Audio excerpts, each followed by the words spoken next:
2,500 years ago, a man asked the Buddha, "Hey Buddha, tell me, I'm grappling with a lot of pain and suffering, and tell me why some people are better able to cope with this pain and suffering than I am. It's just shredding me apart." And here's what the Buddha said. He told him the tale of the two arrows, or the Sallatha Sutta. And the teaching in this sutra is so profound that it's a great tool that we can use to grapple with pain and suffering in our day-to-day lives. So here's what the Buddha told this guy. He said, look, you're going to face suffering in life. You're going to grow old. Your loved ones are going to grow old. You're going to die. Your loved ones are going to die. You're going to experience heartbreak and, death, illness, aging. These are all part of life. And you have to think of this as the arrow that pierces you. Now, the Buddha was speaking about a metaphorical arrow. If you have an actual arrow that is piercing you, I suggest calling 911 or the emergency services in your area. And then the Buddha said, look, this first arrow is inevitable. But what do most of us do? We deepen our suffering by placing another arrow in the same place that the first arrow struck us. And this second arrow is the narrative we tell ourselves. So imagine you lost your job at a company, or you were passed over for a promotion and you gave everything you had to this job. And the job treated you unfairly.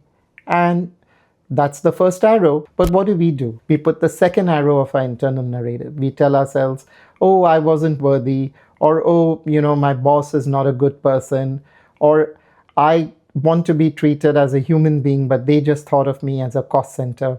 So, no matter what, you just deepen your suffering with that second arrow.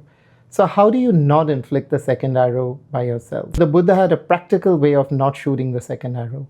He said, just look at the pain and suffering that this problem is causing and look at it at a physical level. Don't intellectualize it. So for example, you've been passed over for a promotion. Look at that tightness in your chest, the warmth in your skin, the feeling of that fingernail digging into your palms. And just keep observing these physical sensations in a body. And you'll see they're rising and falling, rising and falling, rising and falling. And eventually, you'll see these feelings subside and go away. And then once you've put that distance between yourself and the problem, you're not going to shoot the second arrow. You're not going to react emotionally. Instead, you'll just think about it in a detached way. First, you'll say, hey, you know what? I was passed over for a promotion, but that's life. And life loves shooting arrows. And so what can I do? I can network for another job within a company.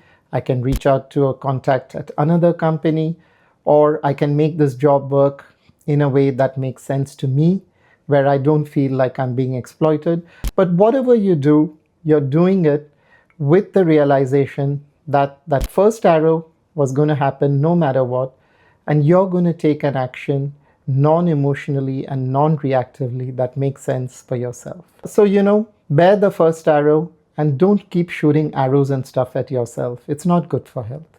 So I hope you enjoyed this video. I'm going to be posting videos on Buddhism, Indian mythology, and history every week. So if this is the kind of thing you enjoy, please consider subscribing for this channel. I hope to see you again. Have a lovely week and enjoy the next 7 days that lie ahead. Bye.